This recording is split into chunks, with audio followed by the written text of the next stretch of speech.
Hi. Hello, welcome to Knock Knock Hi. We are the Glaucomfleckens. I am Dr. Glaucomflecken, I am Lady Glaucomflecken. otherwise known as Will and Kristen Flannery. We have an exciting, a very special show for So us fun. today. We are having on one of my favorite people in the entire world, Dr. Tom Oetting. He was my residency program director at the University of Iowa. And he's going to talk with us. He could share some stories. We're going to share a lot of laughs. I honestly, it feels so good to laugh with someone you know. He tickles And your funny bone more than most he people. does. He does. It's great. And we have a lot of memories. A lot of life events happened during residency. That's right. And in particular, for us, well, we had a kid. Mm-hmm. Our second child was during residency years. And also, I was working as well. you were working, and I had my second bout of testicular cancer. So we kind of had a lot to juggle. Lots going on in those years, in addition to residency. I was primed for it. Like I knew I'd already diagnosed myself with testicular cancer once. That's so right. I was like, I know what this is all about. Mm-hmm. And went in and got checked out, got an ultrasound, and was very quickly diagnosed with cancer. But it was a lot harder that time. That second time was more challenging. Because the first time, you've got a spare. Yeah, right. You still have something that makes sperm and testosterone. And now. Well, and some people may not realize that to treat testicular cancer, you have to remove the testicle. Of course, the medical audience will know that, but yeah. A lot of other people. Usually you remove the testicle. And so that was the idea for me, is that I was faced with the prospect of losing both of my testicles. And so we had questions. We had to figure out, would I have to postpone residency? Were we done having kids? Do I need to bank sperm? That was another one. And let me tell you about an interesting experience right there. I'm just going to give everybody a little tip here. Okay. If you ever find yourself in a situation where you have to bank sperm, take the day off from work. Okay. Trust me on this. All right. There's something about being at work. For me, it was in clinic, and then just like going on your lunch break, like 3 departments down the hall, banking sperm, and then coming back to work. It felt a little off. Yeah. It was. I could see that. Not something I expected to ever be doing. Normally, that kind of behavior would be discouraged. Yeah, at work on your lunch break. Exactly. And so. It was, but there was a lot of, mental and physical and emotional, challenges associated with this, for me and for Kristen and just our family in general. And Dr. Oetting, who we're talking to, and the reason I'm even talking about this is because he was so supportive. Mm-hmm. And the program at the University of Iowa was so supportive. And all your fellow residents as well. Yeah, they took call for me. It just, Dr. Oetting really just creates that culture of support. And that's why that role, the program director, is so important. I can't thank him enough for what he did for us. Yeah, and just as an example to give everybody an idea of like what can this look like in real life, obviously your work was one piece of it, but he didn't stop at making it possible to figure all of that out. He also looked at, just you as a human and then your family as well. And he understood that it would be affecting us in addition to you. And so he sent you home. I don't know how this all happened during the day, but from my perspective, you came home that day from residency and you had some cash, which of course in residency is like, you never have any money, let alone cash. So I was like, what is that from? Where'd you get that? And you said that Dr. Oetting had given it to you as, quote, babysitter money so that because we had a toddler and an infant at that time. So you said it was for me to babysit the infant while you and the toddler sat down together to watch Mary Poppins, and he said specifically Mary Poppins, and that was because he had just watched it with some children in his life very recently, and he paid attention to how that felt, and he said, you should sit down and watch that with her because you need some magic in your life right now. And so it was like a way to give us a little bit of financial support during all of that time, a way to give you emotional support, and then also, the support he was giving you within your residency. So I tell that story all the time when I am speaking places, because that is just that's how it's done. If you are a program director, or if someday you become a program director, I hope you'll remember that story. Because your residents are humans. They're not just, I don't know if robots. you had to pay me under the table or not.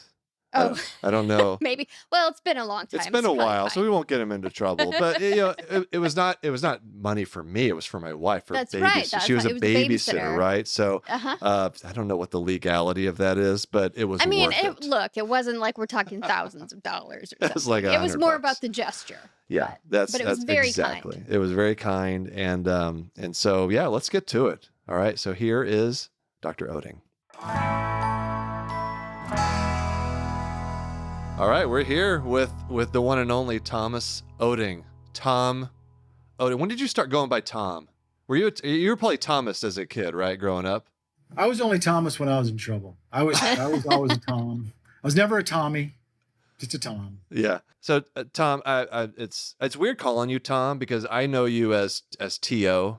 So I was a resident from 2014 to 2017. And 2013? No, that was transition. Yes, 2014 to 2017. You probably, as you get older, the years just kind of run together. You can't really remember things. But I have a very great opportunity here for you to tell me where I ranked on the match list. It's been I think legally you're allowed to now because it's been however many years since I was there. So if you don't remember, just make something up and make me think it's accurate. I just remember that it was odd for us to put somebody number one that went to a med school that was named after Dr. Seuss. And I remember all the arguments about it and what's he like. And then I think your letters of recommendation were from like, they're like your high school teacher and that was his mother. Your third grade. Yeah, my mom. Is that not good? You don't want to have your parents write your letter of recommendation for you? It was all this sad tales about we don't have an ophthalmology department there and so on. There was actually all those sad tales. You're right, because I was at Dartmouth. There was no ophthalmology department, and I actually I thought that would actually help me in some way because I overcame all the adversity of not having an eye department, and there was an eye department. There wasn't a residency program, but I was concerned that people would see that I went to the Dr. Seuss School of Medicine and would think that it wasn't legit. So that was I'm glad you caught on to that. That's probably the reason you gave me an interview, actually. Probably. I wanted to see what the deal was. Let's see what happens. Well, you had an interesting application. We knew about the stand-up comedy, and it was different, And there was a lot of white space in the area where there's supposed to be research that showed me potential. He's got potential. I'm pretty sure I added some things in there, like really embellished to try to decrease that amount of white space. But you're right, I did. I had giant font on that. Come on, okay, report. You tell me, because how many years have you been a residency program, or you're not residency program director anymore? I just gave it up. That's right. You just gave it up. Oh wow! But you were for how many years? I was about 18 years. I was doing that biz. So that's a lot of interview days. That's a lot of interviews. It's a lot of going through lots of applications. Is research really that important? What do you think? Now that we're through it, the crazy thing now is because we have this new system where it's all digital, so it's not on paper anymore. There's this crazy system where you just scroll through all of these things, and honestly, you can't tell the difference between a Nature article and some from the article in the Journal neighborhood of Siberia, you know. Yeah. And so, and you just Dr. scroll, and then you just you say, "Wow, that took me a while to scroll through that." That's the extent of my review of the research. That took a while to scroll through. And I hate to say that to those of you that are out there applying, but that's the truth of the matter, because there's other Are you parts. checking to make sure they're actually research articles that you're scrolling through, or can they just put anything? Yeah, what are you looking at? He's like, no, I plead the fifth. Do you look at the journal? Do you look at or are you just like they're just words on a page and you're waiting to get to the next section? Maybe the first one or two I'll look at. Yeah. And I get a kick. I looked for things like, were they journals that they have funny sounding names, like they're from some strange place I've never been or something like that. And then there's a lot of them, the really sciencey journals. By the way, this is like a top 10 ophthalmology program in the country. So just I'm starting to wonder if this is why you're not program director anymore. No, he did a great job. I'm supposed to be telling you the truth, but then there's a lot of those really in-depth science journals I've never heard of, and they're I can tell they're not super high end because they have so many words in the title, Right. Is that how it goes? Science, nature, and then like the further down you the get, more words the more words in there, the like less. nature cell membrane, right. nature cell membrane towards the inside, Towards it just gets more and more obscure. It seems like it's less important, but yeah, well, I mean, those are honestly, for me at least, for me personally, they're not super important, because there's a huge amount of anxiety. I know I felt it, and I assume that applicants still feel it, still feel it, and about needing to get research done and published or something out there, because people just bypass your application. And there's no TikTok section, so you have to have something on in TikTok. there. I wasn't doing this. It wasn't doing that yet. No, I was actually the reason I actually started my social media account at Iowa. I was in my second year there, and you guys paid for me to go to a conference that was It was a research conference. It was a research conference. And we've already been over my research prowess. So you can imagine how much I got out of that conference, but it did set me on this path. So thank you. So there you go. But I guess I remember some of your first posts there at ARVA. I remember. There was one. God, it was. I can tell you. I know. It was the hashtag Arvo fights. Yes, Arvo fights. That's what it was. A Drusen researcher called another Drusen researcher a pseudo Drusen researcher. Yes. That joke will not make sense obscure. to 99% of people watching or listening to this, and so but it's a good ophthalmology joke. I stand by that. Yes. So what is your favorite part of the application then? Well, what I really like, I like to read the letters because it's a little bit gossipy for me. I know a lot of the letter writers, and I want to see, if they say that this person's better than one of our current residents or something like that. This is the top 3 resident, and we've had 4 from there or something like that. So I like the letters, and I like to read their personal statements. Yeah. I used to, when I first got started, I never read the personal statements, to be honest with you, but they're more and more fun the older I get. The tales are fun. Do you like the off the wall ones, like the kind of the weird, because I remember you telling me about one applicant, this is probably years ago, that had like a French fry blog or something. Yes. Right? Yes.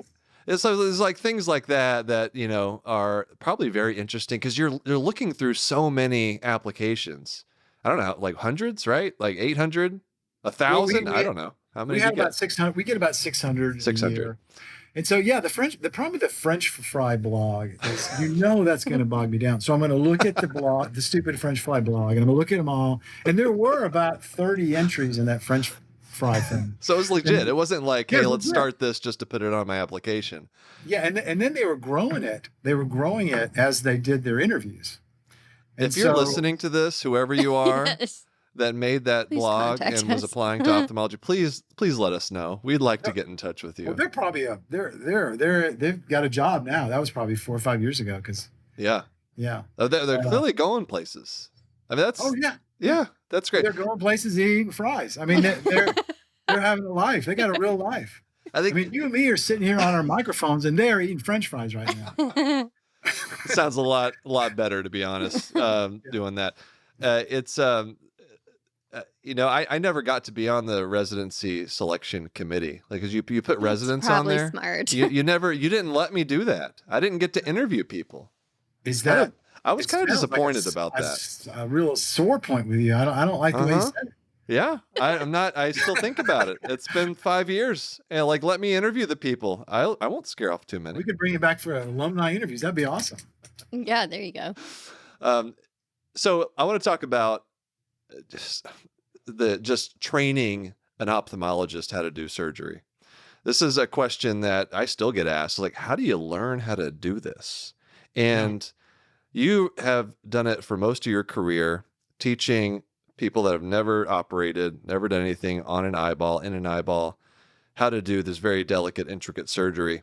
And my question isn't like how you do it. It's how are you still alive from like a stress standpoint? Like, I don't know how you didn't just at some point drop dead of some kind of catastrophic illness from the sheer stress of teaching 27-year-olds how to do eye surgery.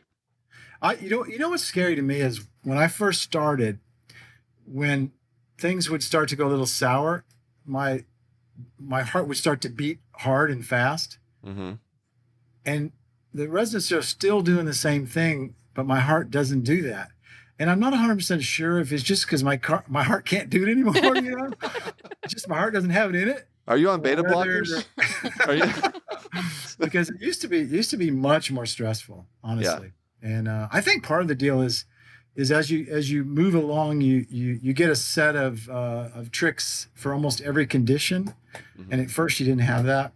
But honestly, I mean, that's the other day, just 2 days ago, this lady asked me if I got bored at work, you know, because, you know, I've been doing it like 30 years and she was wondering, you know, how can I just do the same thing? But I mean, to me, the variability that's introduced by the residents operating with me is by far the most fun, you know, because I've kind of figured out how to get out of all those tricks, out of those problems and stuff. Try to keep it safe. Yeah. And it's a stepwise thing too. And I think that the way to learn it is like any other sport. You know, you sort of do little easy things first, and then you move forward. You know, we had a recruit that I was talking to the other day, and we were talking about his tennis grip. And you know how really serious tennis people that change their grip like as they advance forward. When they first start, they have a rookie grip, and then they have a more advanced grip. And so we're trying to just get people through with the rookie grip, you know? Yeah. It takes longer, but it's slower, but it's safe. And then when they get to your stage, you know, when they're out and you've got a totally different grip than whatever I taught you, right? Yeah, no, I do. In fact, not too long ago, I went back and looked at, I still have some of my videos, my surgical videos from the end of residency. And it's night and day. It's just, you know, having 3,000 cases under your belt versus what you end up after residency with like 200. You know, it's just so much different. You know, you're competent when you leave training, you know, but it's, I don't know, just having that repetition. It's incredible. I mean, you've done how many cataracts have you done in your life? You're probably at like, God, I mean, how old are you? It's I can't. I mean, it's hard to. This is all audio, right? I assume it was all audio. I would have gotten spruced up. Yeah, I think I've done like over 20,000 resin cases because I counted those up for something. Oh, really? Oh, wow. But but so you know, our job is to get you to the point where you're fairly safe and you can, you know, move on from that point. But everyone grows so much after they leave. It's crazy. Well, what do you did you bring us some stories about? Yeah, I had a couple things I was thinking about. Did you bring one about Will? No, surely not. There's nothing about me. I was a perfect resident. I could tell you some stories, but let's hear what T.O. had to say. My favorite Will story was I can't remember what he did wrong. He's some infraction, and I don't remember how serious the infraction was. But I just remember I was in my office right back here, where if you could see it right behind me here, and he had fashioned a dunce cap out of a piece of paper, like a cone, a piece of paper, and wrote dunce on it, and then put it on his head, like the cone dunce cap, and sort of stood over in the corner. And I don't think he even said anything. I think he just came in and had his dunce cap on, and then he walked out. I guess it said it all, really. That really takes the wind out of the sails of anyone trying to discipline you. I do remember making that cap. I have no idea why I did it. I took a picture of it. I still have a picture. Actually, I posted that picture on. It was funny in the early days of your site when your real name was secret. Yeah. I posted that, but it said Will Flannery on it, and I said Dr. Glaucomfleckens as I knew him as a resident, and it had his dunce cap up, and then somebody I got about 10 people of your sort of mafia. And they said, you can't put that on that site. It's got his name on there. Don't you have any respect for him at all? And I said, well, that's his name. But it was back, remember that, well, there was a period of time when it was all secret who you were. Yeah. Now, did I overreact? Like, did I need to be so secretive about my identity? Yeah, because that was mostly for your benefit. That was for benefit. not embarrassing the University of Iowa. But maybe I just kind of, didn't have to. What I really should have done is just saw the example that you set. I was about to say, I should have realized this is not a big deal. Look at this guy. Well, he runs this place. You're one of the least embarrassing compared to me. You're not embarrassing at all. I mean, you're just like this beacon of hope. Well, tell us a couple stories. Well, so the thing I was thinking about, especially in the context of the two of you. Today was another example of this. I'm just so overwhelmed by these couples that come in. It's like this is the thing that makes it so much fun for me. And what I really like is old men, but what I really like is the old men in and out of the environment of the couple. And there's so many crazy examples of this. And I think it's because I'm getting older, but the suppression of the old man in the context of the couple in the room with me. What are you talking about? Is what really gets me.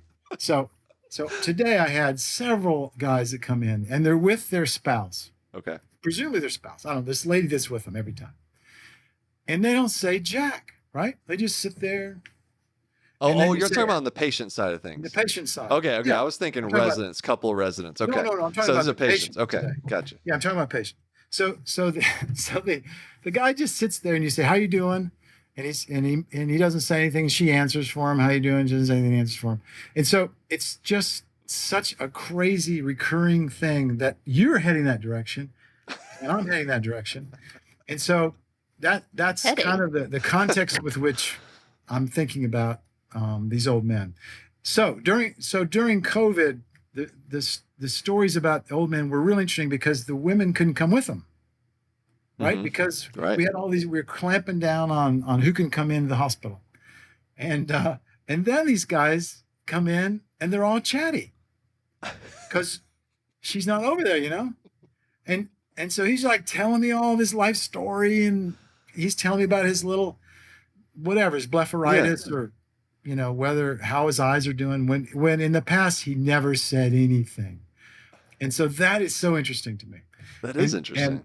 But the other part of it that's interesting, the other COVID part of this, so many good things come from COVID.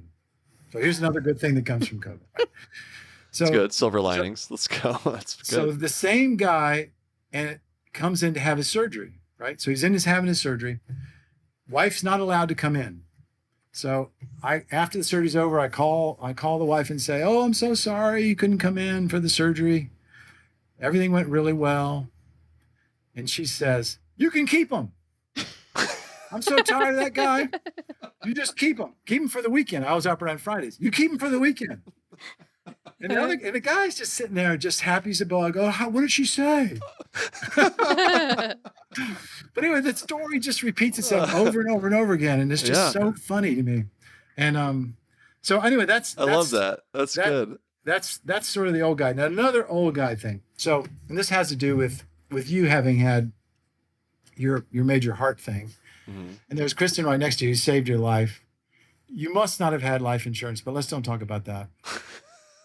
I have very little. Very bad life insurance. Very little. Because he had already had for those who don't know, he'd already had 2 rounds of cancer prior to a cardiac arrest. Once you get that cancer diagnosis, that's it for your life insurance. You're done. Like life insurance, unless you want to go to some shady, like, underground, pop-up shop that'll sell you something for like a part of your body. I don't know, like a kidney. I could sell a kidney and probably get some life insurance, but no. Mainly, no. I could not get much life insurance. So Marguerite, I got plenty of life insurance. Marguerite doesn't pump any chest. Let me tell you that right now. That's my wife, Marguerite. Anyway, so I'm doing cataract surgery over at the VA. This is the old days at the VA, the old days. And we used to bring patients in, and they would spend the night for a couple days for cataract surgery. So it was snowing. So we called this guy and said, "Come in early because it's snowing. Come in the day before. We'll get you in. We'll get you tucked into the hospital." Comes in, gets all of his labs. In those days, we got an EKG. So we got an EKG. It was normal. Got all these labs. It was normal.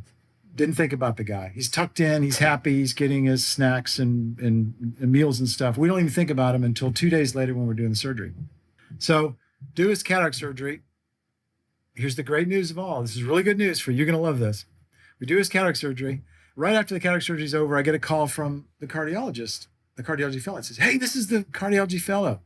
I just wanted you to know, that second EKG you got?" And I said, "Well, no, we didn't get a second EKG. Yeah, there was one yesterday." And I said, "We didn't order one yesterday." He said, "Yeah, that was part of the routine order because he was supposed to come in that day." So, "Well, we didn't order that." He said, "Well, anyway, it doesn't matter. That EKG you got yesterday, it shows he's had a heart attack. And we just checked his labs this morning, and he ruled in for a heart attack." And so wait a second. And so wait a second. So you mean I just finished 2 seconds ago doing cataract surgery on somebody that was actively having a heart attack? Goodness. Oh, yes. No. Now, but here's the good news. Here's the really good news about this. You can do cataract surgery on somebody who's having a heart attack. Do not let the cardiologist hear that. So really, it doesn't. So don't worry about that. Now but of course, now these days we don't check labs anyway. Well, so we have to send them for cardiac clearance. That's what we do, and the cardiologists hate it. They don't like us for that. Yeah, well, we almost never send them for. You send them for cardiac clearance? Well, we do. We have to for some patients. What do you? I guess university. What do you do? Do you have to call their PCP ever, or you just do it? We just don't worry about it. If they meet certain criteria, we don't have to get any labs or any EKGs or anything anymore. Oh, we don't do that. I mean, I've never even looked at an EKG, and how long has it been? When was the last time you actually looked at an EKG? It's probably that time. And then I realized that was it. That was such a crazy story. And then this guy just did so well. It just didn't matter at all. So here's another similar. Was he happy with his vision? Did he do well? Yeah. Oh, he's super happy. He was disappointed because we couldn't do his other eye for a while because he had the heart attack. But I said, wait a second. It doesn't matter. But the other crazy story, which is very similar, is we were doing surgery on this fella, and he was really nervous because he was having a hard time getting rides to come in. He had somebody with him, and we did cataract surgery on him. Believe it or not, we did both eyes. This is what we're doing now, both eyes. And when we do cataract surgery, you kind of move their, get their head in position. We did both eyes, but no complaints. Everything's fine. Beautiful. So after the case was over, he said to me, "I just want you to know my neck is still sore from when I fell." I said, "What do you mean?" He said, "Well, I fell coming in. I slipped on some ice coming in." I said, "Well, why didn't you tell us about this?" "Well, I thought you might cancel the surgery." And I said, well, what do you mean your neck's sore? He said, yeah, it's real sore because I really hit my head when I fell coming in. Oh, no. And I said, okay, what, And so then we sent him down to the ER and he had a broken neck. And the next day he was fused. So here's some more good news for you. Oh my God. You can operate on people that have broken necks. Oh my God. Oh boy. So he kept it all quiet from everybody. Wow. Because he didn't want anybody to know. And the lady that brings him in didn't see him fall because she was parking the car. So she didn't cover for him. This begs the question. You know that, right? It does beg a question. This begs the question. I think I'm on the same page. Yeah. When can't you do cataract surgery? What would have to be happening for you not if I had cataracts and I had that cardiac arrest, and could you have come in and just do that real quick for me? Hurry up and do it. It would be over before I finished CPR. Just just doing moving my head around a little bit, but I mean that's wow. Yeah. I know. Well, both of those are just such great old guy stories. There's a wiggly spectrum. You know about the wiggly spectrum, of course. I'm sure. I hopefully taught you that when you were here. I'm sure. I don't at one know. point What you is told me. I don't know. Yeah, he forgot everything. So, in terms of wiggliness, young men are by far the worst. Right? Oh yeah, they wiggle all over the place. Absolutely. Young women are next. Mm-hmm. Old women are next. But the best patients to operate on are old men because they're just solid. Because they can have sleep anywhere. Necks, they can have heart attacks. Yeah, you're right. I never really thought about it. You're right though. They do not move. Yeah. At all. And it's great. It's partially because maybe the wiggly ones die. You were almost wiggly. You almost went out on us. And now look how much calmer you are now. Oh, you're saying I was wiggly? You were wiggly. I was a little bit wiggly. Yeah, and she brought you back, and now you're solid. I think one of my favorite stories of yours was the patient who had the aqueous misdirection, but you didn't call it that. Tell that story. Well, there's this. There was a patient we were operating, just one of my favorite patients, just a super cool fella, passed away now. And we were operating on him, and everything was going fine. I was with this resident, and we started noticing there was more pressure, like the inside of the eye had more pressure than usual. And so and our patients are awake, and so we sort of lost track a little bit of the fact that the patient was awake, and we were talking about the possibilities that could cause this increased pressure inside the eye. And they included several things, but one of the things they included is a condition called malignant glaucoma, which basically means there's a lot of pressure inside the eye from misdirected fluid. That's a bad thing. That's something you don't want during surgery. And you don't want during surgery. So we mentioned all these things. We were thinking about it. We were talking it through. And then eventually we were able to complete the case. The patient did well. I didn't think about it at all. I didn't worry about it. I didn't think about it. So I saw the guy right after the surgery. Everything's fine.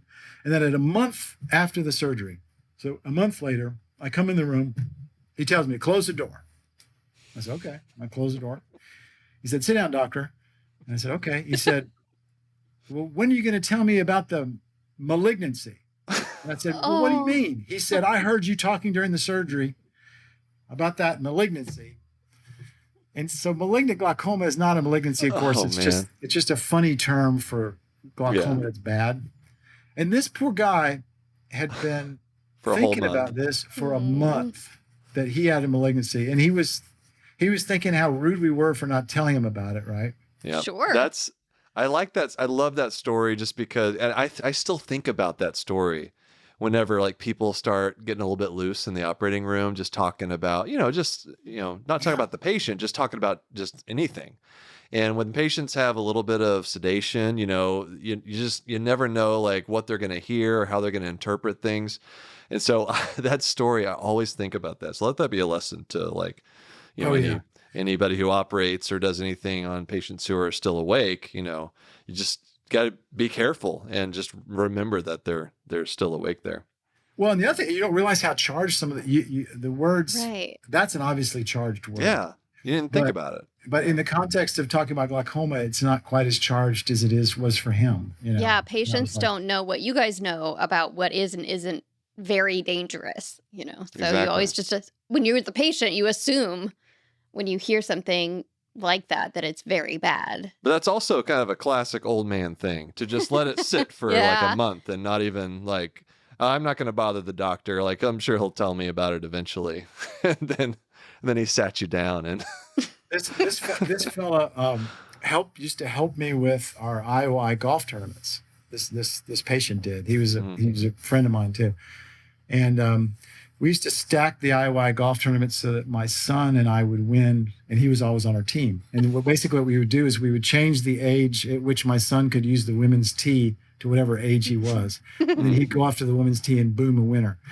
So anyway, but the funniest thing was we had won this tournament, and my son, who was like 13 or something, was on the winning team. And so he told my son, he came in and said to my son, you need to go up there and accept the trophy and give a little speech. And my son's like, I don't want to give a speech. and this is a stupid, work golf tournament. Nobody gives an acceptance speech, right? Yeah. So anyway, my son thought he was supposed to, and he went up there and gave the speech, and he did exactly what this guy told him to say. And he said, I want to thank my teammates, and I want to thank my father for a wonderful home. And he did exactly what this guy said. It was just such a beautiful memory of mine. I love that. That's awesome.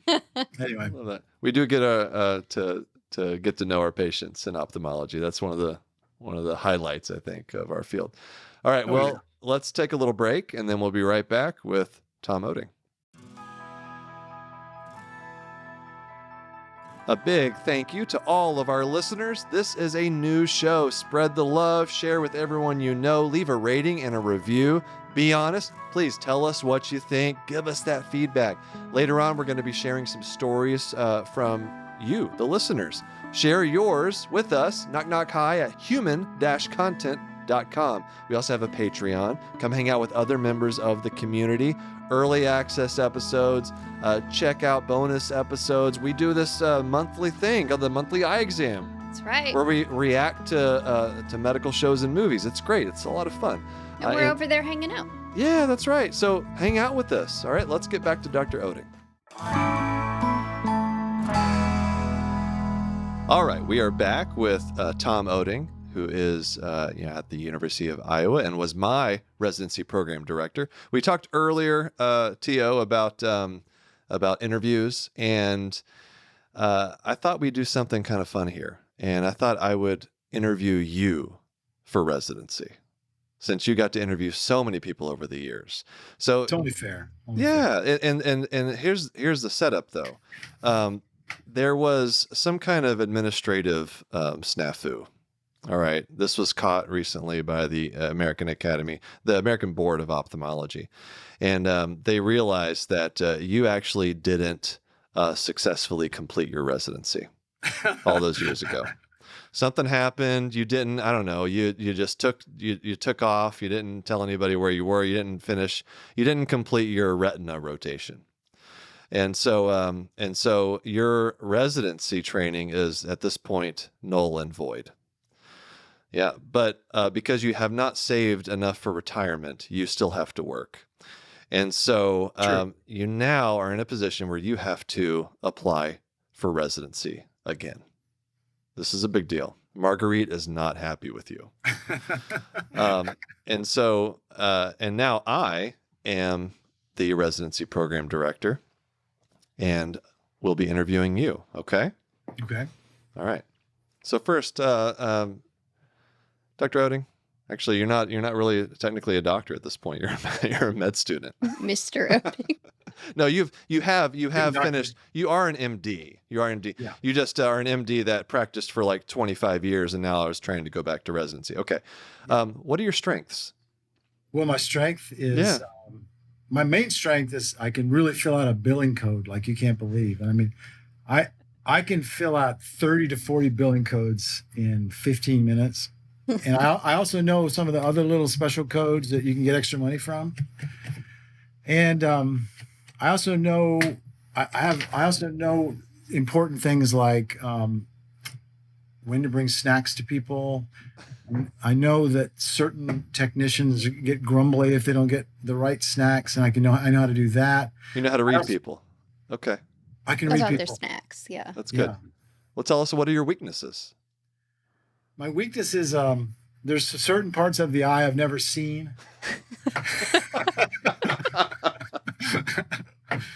I've never seen the real peripheral retina. Does it exist? And what do you think? I'll be honest with my knowledge of radiology stopped in the area around the time of CT scans and didn't include MRIs. Okay. That's interesting, Dr. Oetting. Well, I also see on your application that it says here you have not taken primary ophthalmology call in 25 years. You have had residents, sometimes 2 or even 3 residents and or fellows take call for you as a barrier between you and having to work while on call. How do you think you'll handle taking primary call in residency? Do those other people have telephones? Because what I usually do when I get the first call is I figure out somebody else and I transfer the call to them. At least he's honest. Interesting answer. When was the last time you were in an emergency department to see a patient? It wasn't me. That wasn't that wasn't you. Well, usually you can transfer the patients over to the eye clinic, and so what I would suggest is if they're so sick they can't come to the eye clinic, that they're not ready to come to the eye clinic. That's what I would say. They're not ready for an eye doctor. That'd be my strategy. It's a good line. That's a great. That's a statement that only comes with experience. Yeah. Okay. In your hobbies and interests section on your application, you only listed cataract surgery. Yeah. Can you do anything else in life? Well, like I said, I could do the billing part. I know how to do the billing part. And I know that there's 66982 and 66984, the 2 codes. Okay. All right. What does an ideal workday look like for you? Well, the ideal workday involves coming in and watching other people do a lot of work. And then giving them pep talks like, hey, that's a good job, or and some nice snacks. outfit today, and here's a chocolate for you. And then I like to go into the patient's room and I like to say things like, yes, that doctor is a nice young doctor. Yes, they're from California. That's a far, far way away from here. And I'm going to leave now, and they're going to come in and finish. Okay. That's my ideal workday. That's your ideal workday. And then you go home. Okay. All right. Very interesting, Dr. Oetting. I read through your personal statement, and I noticed that it's written in third person. Did you pay a college student to write this for you? I pity the man that wrote that paper. The personal statement also ends with an interesting sentence. It ends with the sentence, "Please, my dad needs this." Did your college-aged kids write this for you? Well, I got some sad news for you. My kids are like 32 now. So yeah. Oh my God, they're not even college age. They're getting old. Honestly, you see. God. The last thing they need from me is money. That's the truth. So are you asking them for money now? Yes. Well, if I was in this situation, that's what I would do. I'll be honest with you.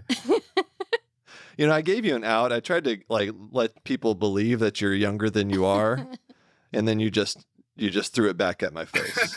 So we're clear you're not too smart. All right. And then also, I looked at your letters of recommendation as well. And we reached out to some of your colleagues who wrote letters on your behalf. One of them said, "What is this? Why are you asking me to write a letter of recommendation?" And that was it. That was it. Yep. Another one said, "Dr. Oetting, why doesn't he just retire?" Why don't you think you got any good recommendations from your colleagues to go back to residency? Jealousy. It's got to be jealousy. It's got to be the fact that I already know a lot of stuff about billing and cataract surgery, and they don't want me to know more about other things. I would think that's the answer. I could think that. All right. Well, thank you for your time and for coming in. Please enjoy some snacks out in the lobby. Yes. Well, please let me know. I want to know soon if I'm going to get in. Yeah, you'll be ranked highly. I promise. And that's the end. Thank you. That was the end. That was good. I don't think you did very well, but better than I thought you'd do. So that's something there. What else? Do you have anything else for Dr. Oetting? I don't know. What do you want to tell us about? Tell us what you're doing? What do you have any interesting? No, like right now, what are you doing? That you want to tell us about, things happening in your life. Tell us where we can find you on social media. How about that? Well, I'd say that the most interesting thing I've been playing with, which I think you would love, is these generative AI things. I think they're so cool. Oh, the speech. Yeah. I haven't played around with it much. Yeah. Oh, it's so cool. I've been playing with that. It's just so addictive. When I'm not billing, that's what I'm doing. I just love it. That's how people are going to be writing their personal statements. Well, that or pictures, images. It's just so incredibly cool. But yeah, I mean, basically we just got through with our interview season. So we had our 60 interviews. We went from 600 to 60. And the weird thing we have to do this year is after we put in our list, we're going to have an open house. And so we've already put in our list, and then people can come and see Iowa City. So we're just hoping for good weather, right? I mean, when are they coming? They're coming on the 13th of January. So you're not going to have good weather. Iowa? We're not going to have good weather. It's January. So we're but these are the people that are really interested, though, right? Yeah, hopefully it would only be people that were interested, because they'd have to pay to come. Right. So that's a smart move, because I remember when he told me that he really liked that program and there's a good chance we might go there if he matched, I cried. So. Well, I mean, it's she was a bit confused.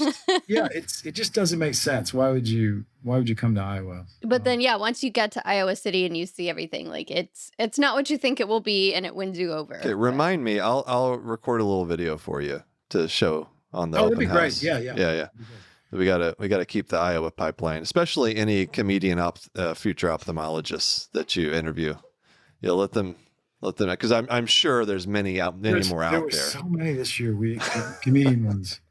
Well, you already give us a lot of good press. I mean, honestly, a lot of people know about you. I mean, everybody knows about you, but a lot of people know you're from Iowa, and it helps us. Trying to spread the good word about the University of Iowa. Yeah, in all seriousness, that feels like the least we can do, because there's not very many residency programs that take such good care of their residents and even the residents' families, as the ophthalmology residency program in Iowa did. So, absolutely. And that desk right there that he's sitting at, I mean, I think this really just speaks to it. I don't know if you ever told him this, but I don't remember why we were in the eye clinic after hours when it was all dark and there was no one there.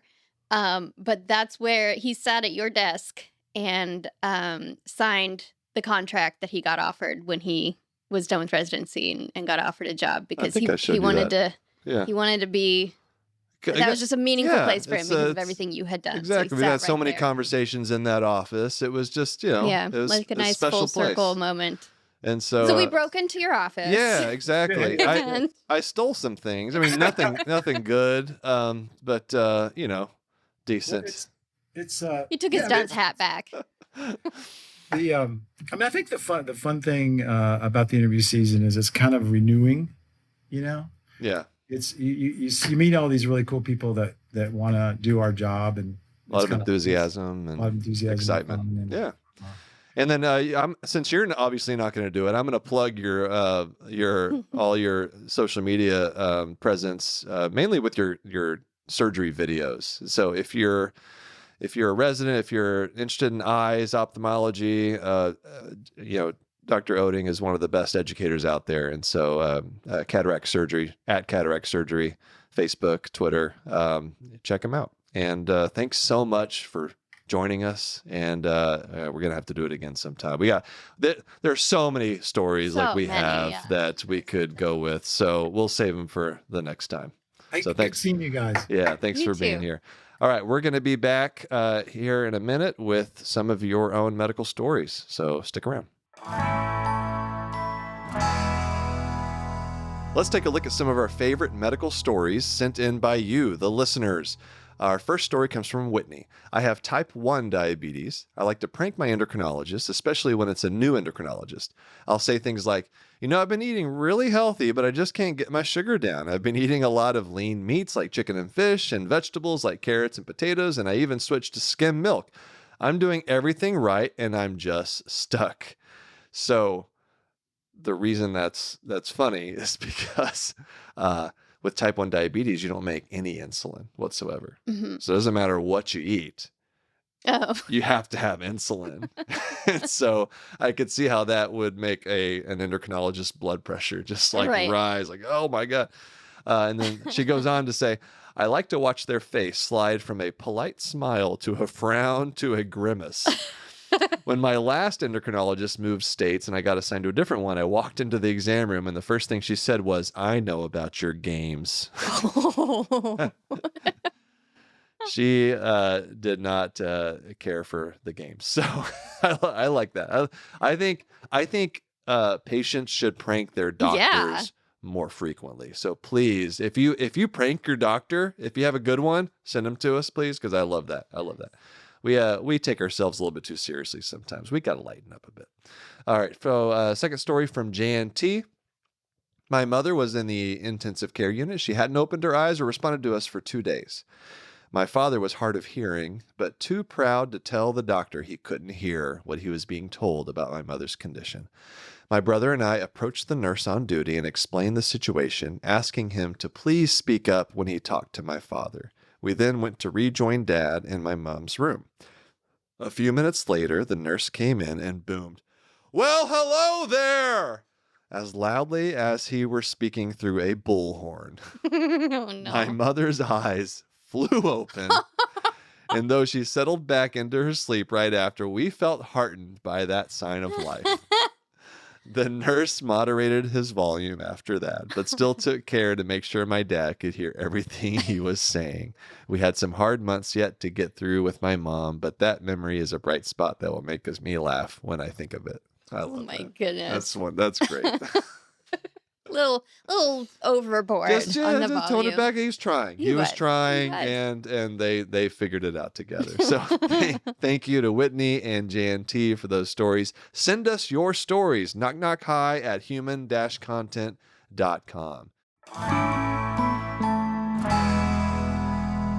Oh man, I haven't laughed so hard in a while. That was good. It was good stories. The just like being with someone and talking with someone that you've known for a long time. Yeah. And just sharing stories and having those like belly laughs. Right. Even though I hope it was funny for you too, the listener, because I found it all hilarious. And so it's always good to see him. You can see how you maybe got to be the way you are if that was your role model in ophthalmology. Yeah. I mean, when you're going through medical training, having a program director that you can have fun with and that you trust, who has your back. Yeah. It's such an important part of medical training because it's a very vulnerable part of life. Right. Because you're trying to learn an entire field of medicine and you need support. And sometimes, like I had a ton of support from family, but sometimes you don't have a lot of support around you.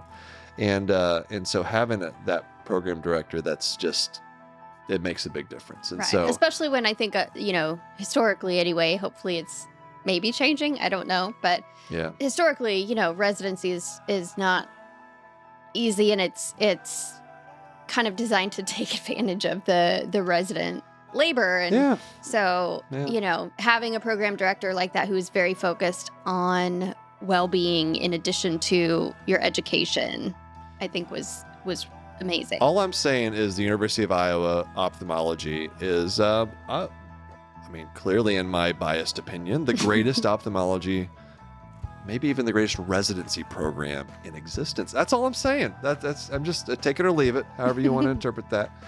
All right. So, do you know someone that we should have on the show? Let us know. We'd love to hear from you. Email us, knockknockhi@human-content.com. Visit us on TikTok, Twitter, YouTube. Where else? I think that's everything. You can also hang out with us in our Human Content Podcast family on Instagram and TikTok at Human Content Pods. Thanks to all the great listeners leaving wonderful feedback, awesome reviews. We love to see it. We love hearing from you. If you subscribe and comment on your favorite podcasting app or on YouTube, maybe we'll give you a shout out. All right, like today. How about now? Vince M. on YouTube said, "Will you accept veterinarian stories? You may be amazed at how similar the experiences are." I have heard that from people. I've had people ask me to make like skits about veterinarian.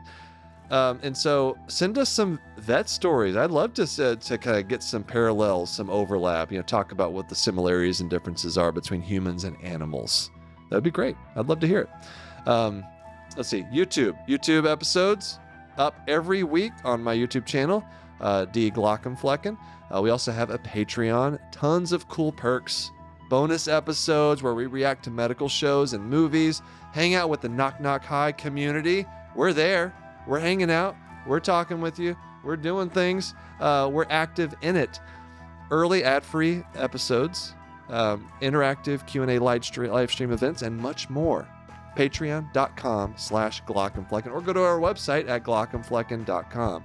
Speaking of Patreon community perks, new member shout out, Claudia Hendrick. Thank you, Claudia. It's good to see you. Glad you're part of the community here. And shout out to all the Jonathans. Patrick, you know who you are. Patrick is the Jonathan. He's our Knock Knock Hi Jonathan at this point. We'd love to have more Jonathans. You can never have enough Jonathan. It's true. It's true. It's like shoes. Thank you for listening. We are your hosts, Will and Kristen Flannery, also known as the Glaucomfleckens. Special thanks to our guest today, Dr. Tom Oetting. Our executive producers are Will Flannery, Kristen Flannery, Aaron Corney, Rob Goldman, and Shanti Brook. Our editor and engineer is Jason Portizo. Our music is by Omar Benzvi.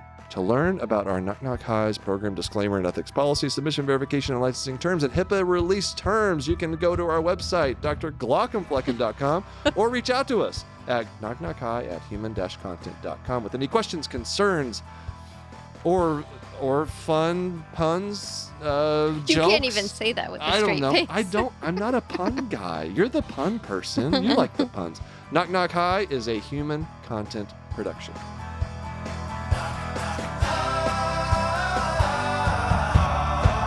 Knock knock. Goodbye.